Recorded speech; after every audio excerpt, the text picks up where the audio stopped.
It's starting now. A little intimidating at this No hour. big deal.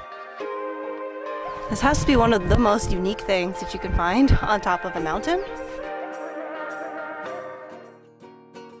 Cape Town is one of South Africa's top places to visit, and we can see why.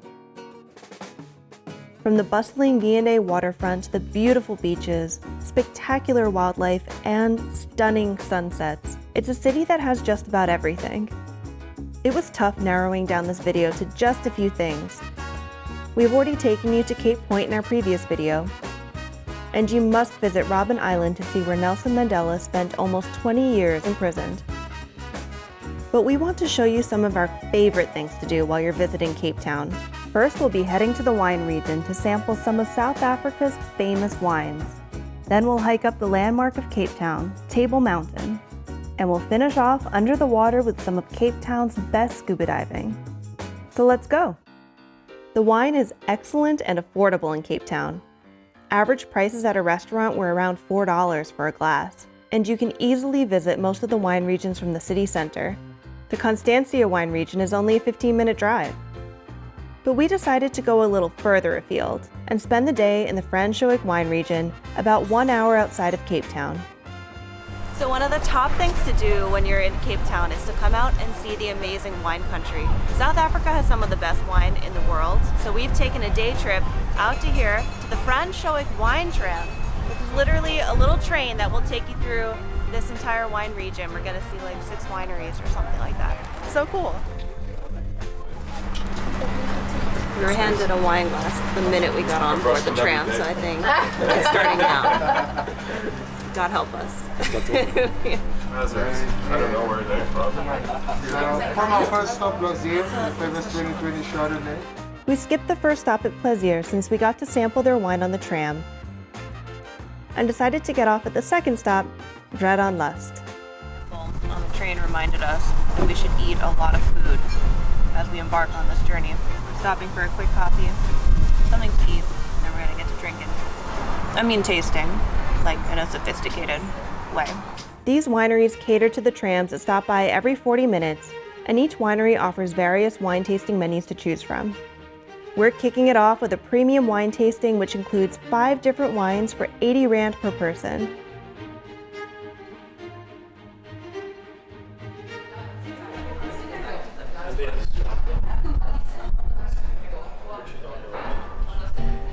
So we had planned to check out 6 different spots in terms of like wineries along this route, but actually we really enjoyed our time here, so we actually spent 3 time slots on just 1 vineyard.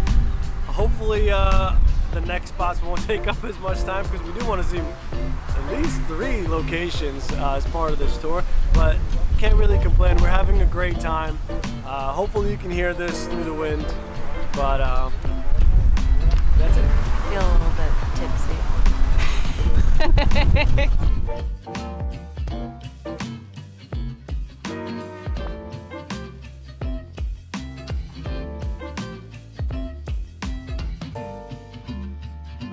Babylon Storage, which is probably the vineyard that we've heard the most about. This is the one they said you can take hours, maybe even a whole day here if you really wanted to. They recently renovated. It's really gorgeous. And we've ordered the 7 wine tasting, following our 5 wine tasting at the previous place. It's gorgeous here though, and I can't think of a reason not to do all these tastings, so we're doing all these tastings. Opportunity you can order a platter. This is a pretty impressive platter, but this one in particular comes with biltong, which, like for an American, I guess you're going to describe it as like jerky, but I've been told by several South Africans to not confuse this with jerky. This is better than jerky.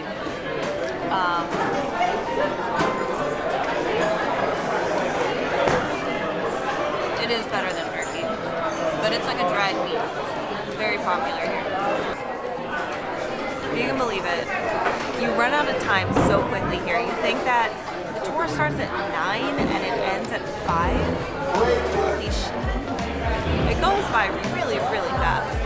So we're gonna try to squeeze in our last tasting of these 7 wines at this place, catch the last tram, hit up one more spot, and hopefully make it back in time, because otherwise I'm not sure how we leave the wine region to get back to the city. I got you a Shiraz 2020 to end up with. I should have been a little more militant about the way we planned this day, because I think you could realistically spend almost the whole day in just one vineyard. So if you truly want to see a bunch of vineyards, I think you just have to have like 1/2 glass of wine, chuck it back, and then go. Like, there's no way that you could do all the vineyards, all wine flights. It's just impossible. We've only done 2. And we're like rushing. We're catching the last tram right now.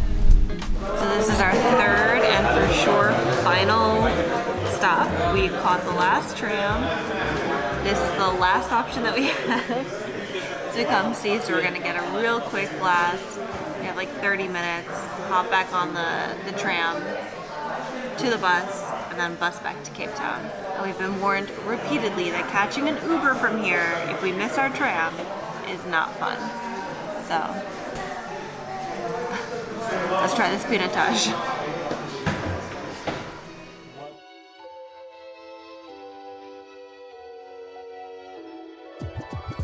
So we've just completed the wine tour, waiting for the final tram back to the bus, which will take us back to Cape Town. Honestly, I think I've done pretty good. I think I am far less of an embarrassment than I initially envisioned myself to be. I would recommend to anyone who is thinking about doing this tour to really have like a plan of action here, because it goes by so fast. And when I tell you everybody is just looking to serve you as much wine as humanly possible, it's just, yeah, you need to stay firm to your plan if you're trying to see it all. But if you're just trying to have a good time, then yeah, it's great.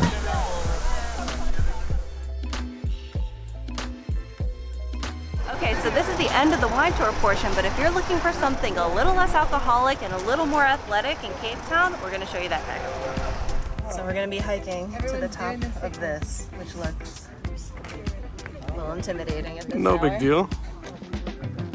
Oh yeah, there you go, Skeleton Gorge. So there's many ways to get up this trail, but we decided to enter through the botanical garden, which gave us a nice little peek at the botanical garden, which we're gonna have to come to when we have more time.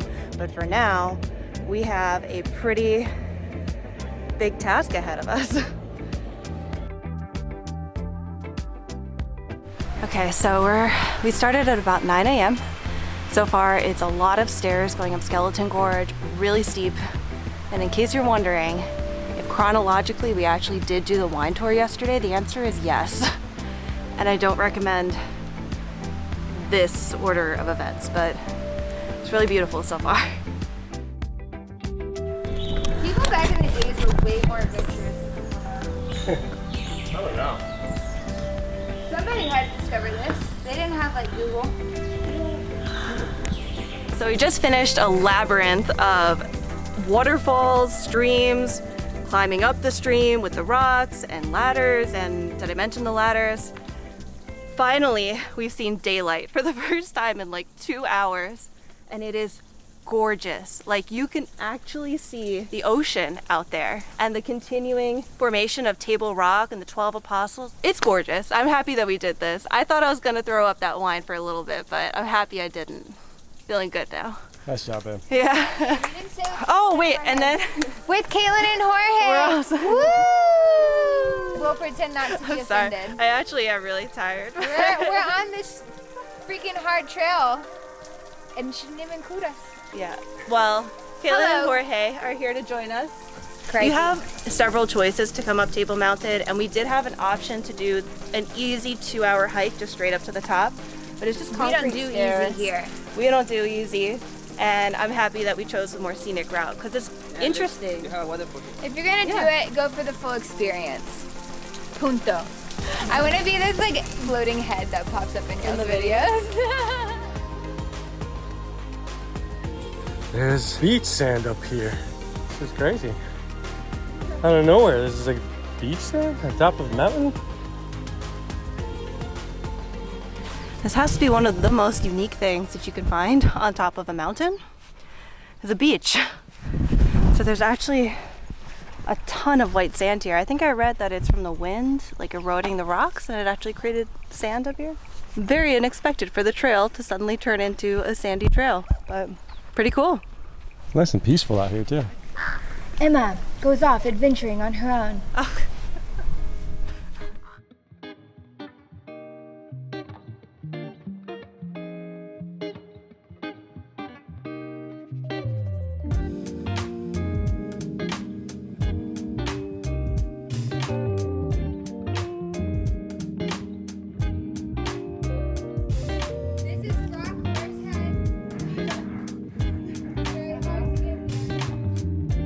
More like a dragon's head. It's beautiful out here. Amazing. It doesn't feel like you're in the top of the mountain. It just kind of feels flat. It just feels like regular hiking. It's just that there's a cliff at the end. Pretty cool. Look at this view. That's amazing.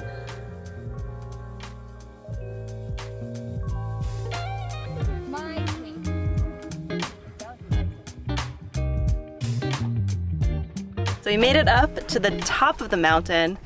Took a few hours, but this is the beacon. The views are incredible. You can see all of Cape Town. This is an incredible hike. But we're not gonna walk back down. We're gonna walk over another 45 minutes to that cable car station and take that down. I just wish I would just like tumble in the background because that would be fucking hilarious. Oh my god, that's how we get. So Emma and Ofer are climbing up the beacon and they're gonna jump off. This is the thing to do if you're in Cape Town.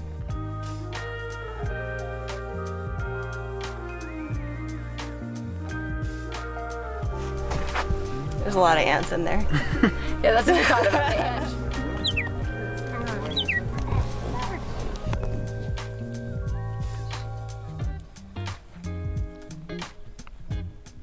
So we finally made it up to the top. This is the cable car, our beacon of light. And this was also something that we were supposed to do while we're here, so I'm knocking them all out.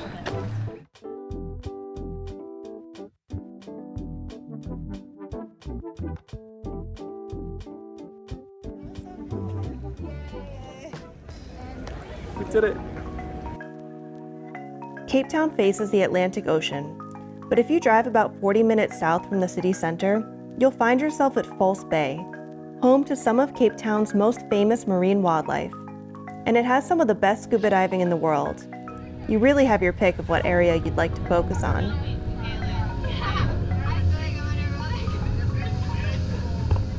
There are tons of shipwrecks, caves, and sharks, but we decided to do two very different dives, starting with visiting some of our old friends.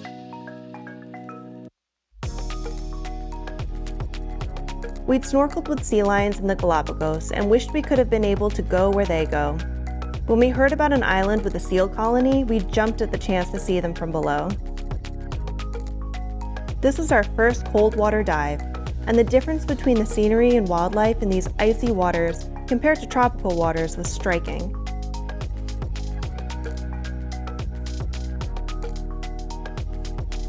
But this was only our first dive of the day, and in some ways we were even more excited for the second dive.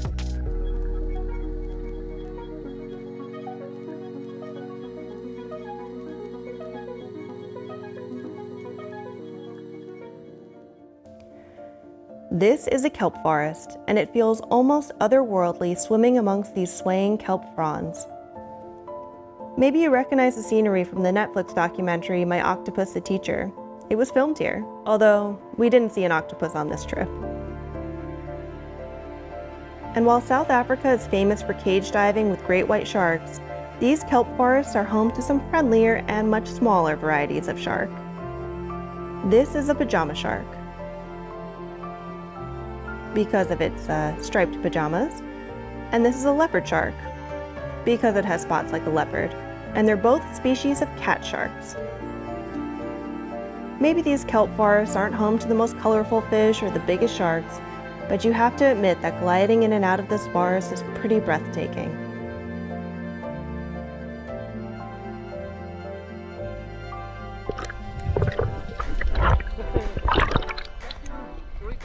And those were our favorite things to do in Cape Town. But next week we're heading to Kruger National Park, so make sure you subscribe to come along with us.